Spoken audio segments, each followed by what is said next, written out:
Allez, bonjour à tous, je vais faire une petite vidéo là aujourd'hui sur les cycles, le 8 et la corrélation avec les lettres de l'alphabet, les chiffres et les couleurs et même les notes de musique. Donc du coup, si on remet nos couleurs de l'arc-en-ciel sur les notes de musique, bah ça donne ça. On peut le revoir ici en plus clair. Hop, les notes de musique. Donc les notes de musique sont calées dessus. Les chiffres et les lettres de l'alphabet, c'est calé là-dessus. Donc on a calé tout ça. C'est pour ça que celui-là, vu qu'il faut enlever les rouges ici, je l'ai refait là, en plus clair. On voit les 8 en fait qui s'affichent ici, donc un cycle ici, un cycle là, et les deux cycles là qui rentrent l'un dans l'autre. Comme je l'avais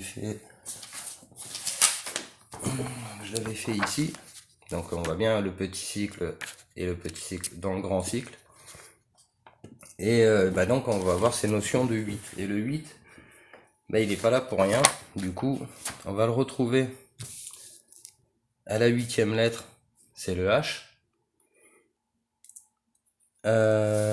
Après du coup, le H c'est de l'équilibre. Mais c'est la voix du milieu, donc on recherche. Donc le N, on va voir aussi que le M et le N, ils sont vraiment pas là pour rien, parce qu'ils viennent s'afficher comme ça en fait au milieu, donc, comme on le voit ici là. Et en fait le M et le N, donc c'est le milieu et le neutre. Donc ils ont tous les deux leur unité en fait, parce que le milieu c'est la voix du milieu et le neutre c'est l'amour. Donc l'amour il est à droite du côté esprit et M matière à gauche. Donc ça nous indique bien que la matière est à gauche et l'autre, c'est plutôt la voie de l'esprit. Du coup, quand on voit ces notions de cycle, de 8 et tout ça, les mecs ils sont allés chercher ça quand même dans la géométrie sacrée. C'est-à-dire que si on prend deux ammonites comme ça, on va les coller, ça va nous faire un 8. Voilà. Mais ces ammonites en fait, si je la coupe en deux, on pourra pas le recoller en fait. Ça nous fera un 6 ou un 9. Voilà, pour le coup, ça fait un 6 en miroir. Mais si je le mets à l'envers, ça fera un 9 en miroir. Vous voyez. Donc le 6, le 9, donc là on a le signe du cancer, le 69, qui indique bien les deux cycles. Après, ces deux cycles, on va les retrouver, bien sûr, dans le... Hop, pardon. On va les retrouver sur la planète Terre. Donc là, on a nos deux cycles dans les carrés magiques, donc nos deux carrés magiques. Encore une fois, ça nous fait toujours de la symbolique un peu des 8. Là, on voit bien nos deux axes de la Terre. Donc par rapport à ces axes de la Terre, on va le voir tout de suite, c'est que le cycle de 26 000 ans, donc j'imagine que vous le savez déjà, mais on va faire comme ça. Et en fait, la planète Terre, là aujourd'hui, elle est comme ça. Ou alors, elle est comme ça. Ce qu'on sait, c'est qu'on est à 23 degrés et demi. Et en fait, pour passer de 23 degrés d'un côté à 23 degrés de l'autre, il nous faut 26 000 ans. Donc aujourd'hui, on sait qu'on est à 23 degrés et on sait qu'on est au bout du cycle. On sait que la planète va commencer à repartir dans l'autre sens. Alors, qu'est-ce qui nous confirme tout ça ? Le sphinx. C'est-à-dire que le sphinx, lui, il nous montre bien que dans les dates, donc le sphinx, il était ici, et nous, on est... Alors, nous, on est là, du coup. Bon, après, c'est comme je vous avais dit, les unités sont pas très très bien marquées. Donc nous, on est à la 13 000e année. Donc on est passé d'un côté, on est de l'autre côté. On est à 12 000 ans, donc la 13 000e année, et on doit être sur le chemin du retour. Ou alors on va le commencer. Mais on est au bout du cycle, de la moitié du cycle, parce que le cycle fait le tour. Donc on est au bout de la moitié du cycle et on va pas tarder à revenir. Donc ça c'est pareil, on peut pas le... Ça va être difficile à contester vu que l'angle de la Terre c'est 23 degrés, 44 exactement. Et on est très très proche de la fin quoi. Alors du coup quand on met nos deux axes l'un sur l'autre, ça va nous redonner ça. Et là, bah forcément, on va voir une croix apparaître. Comme ça. Je te crois qu'on retrouve un peu partout. Imaginez si je rajoutais un cinquième, voilà, ça fait la croix de Lorraine. Donc ça veut dire l'esprit qui a compris les cycles. Donc là, on a bien deux cycles. Hop, on a bien deux cycles. On a deux cycles ici. On a nos cycles dans le carré magique, carré Sator et compagnie, mais nos cycles, en fait, on les retrouve aussi là, dans les lettres de l'alphabet, dans les notes de musique.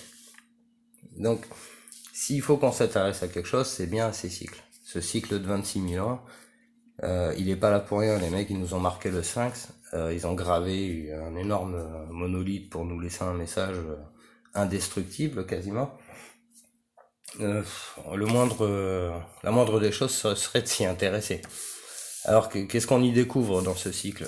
C'est que tous les 26 000 ans, il y a une catastrophe sur Terre qui détruit pas la vie, comme les dinosaures ou les extinctions de masse, mais qui détruit le socle des civilisations. C'est-à-dire que les civilisations, au bout d'un moment, elles deviennent fragiles, et il suffit de pas grand-chose finalement pour faire tomber le château de cartes. Et c'est ce qui va se passer. Maintenant, les Égyptiens, dans ces cycles, ils avaient compris pas mal de choses. Hein.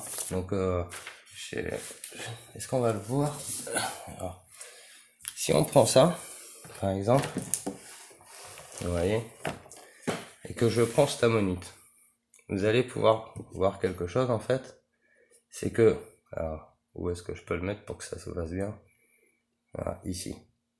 Voilà, la forme de l'ammonite en fait ici, c'est le principe de déploiement de la conscience. C'est-à-dire qu'il y a le visage ici, donc le visage c'est le déploiement en 3/14 hein, ici, donc c'est la tête de profil, et si on met la tête de face, nous on n'a pas ce truc là ici. Mais pour symboliser l'ascension de la conscience, ils ont suivi l'exemple des ammonites, hein. Donc ammonite, Amon-Ra, Amon c'est aller vers le haut, It c'est l'image, l'équilibre dans l'esprit, ou la perception, mais l'esprit. Donc Amon c'est réfléchir, aller vers le haut, et c'est celui qui réfléchit et qui voit l'image, qui le met en équilibre de par l'esprit. Et donc ils ont ce principe de déploiement de la conscience, qui se fait à la fois de profil et de face, ils l'ont marqué ici. Voilà. Donc en fait, cette espèce de truc là qu'ils ont sur les côtés, c'est simplement inspiré de la géométrie sacrée de la nature. Voilà. Alors il y a que le Nautile hein, qui l'a, parce que effectivement, eux, ils l'ont pas beaucoup. Voilà. Donc c'est vraiment le Nautile hein, qui a été pris en exemple pour exprimer le déploiement de la conscience dans la géométrie sacrée de la nature. Donc les mecs, voilà, ils étaient quand même super forts. Hein. Après, dans le principe de 8, il y a une double lecture. Parce que finalement, vous allez voir, le 8, c'est une chaîne. Là, c'est une chaîne de vélo, mais on aurait pu prendre une autre chaîne. Cette chaîne, elle est à la fois ce qui nous enchaîne, ce qui nous empêche de faire trop de conneries, trop de bêtises, mais elle est à la fois la compréhension du cycle, la chaîne du temps qui défile. Donc on a beaucoup de choses à apprendre hein, de tout ça. Les cycles donc dans le temps, dans les notes de musique, on trouve là, dans les carrés magiques, donc les deux cycles mais intellectualisés, c'est-à-dire unifiés de par l'esprit, donc la matière, l'esprit et la compréhension de ça. On va y retrouver ça, et puis nos cycles, hein, ils sont là, hein, tout simplement. Voilà, on va les faire là, hop. Donc là, il y a un cycle, hop, comme ça, hop, jusqu'à 13. Voilà. Et on peut refaire pareil donc, de l'autre côté. Comme ça. Hop.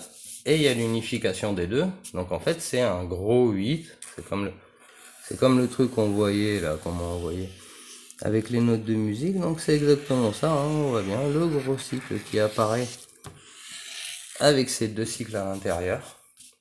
synchronisé avec les lettres de l'alphabet, avec les chiffres, bien sûr qu'il faut remettre en miroir, comme je l'avais fait ici. Voilà. Et voilà, donc nos gros cycles, confirmés par la prise en considération de chaque unité, qu'elle soit numéraire, d'ordre de l'alphabet, des couleurs de l'arc-en-ciel ou des notes de musique.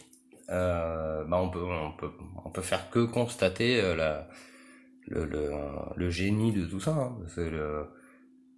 Pour les mecs qui ont compris tout ça avant nous, voilà, chapeau bas, ils étaient très forts, quoi. Voilà, sur ce, je vais m'arrêter là, et après, je pense que je ferai du décodage d'images hermétiques ou de crop circle, parce que je vois que c'est ce qui accroche le plus. Ah oui, alors du coup, sur ce cycle de 26 000 ans pour terminer,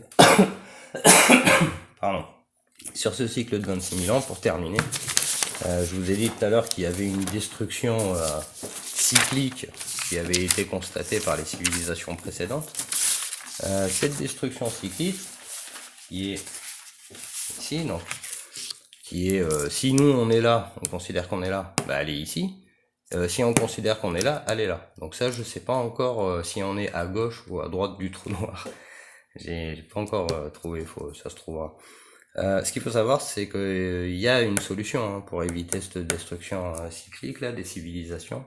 Il y a une solution, mais cette solution, elle est dans la compréhension de tout ça, l'application du bon sens commun, et après, les mecs, ils arriveront à éviter ça, à éviter cette destruction. Pour le moment, apparemment, on n'a pas réussi, vu que les civilisations précédentes ont échoué, ont été détruites, donc c'est qu'ils n'ont pas réussi à... Alors, ou on crée un niveau technologique pour se protéger, ou on le fait en conscience et on trouvera des solutions. Sur ce, je vous souhaite une bonne journée. Au revoir.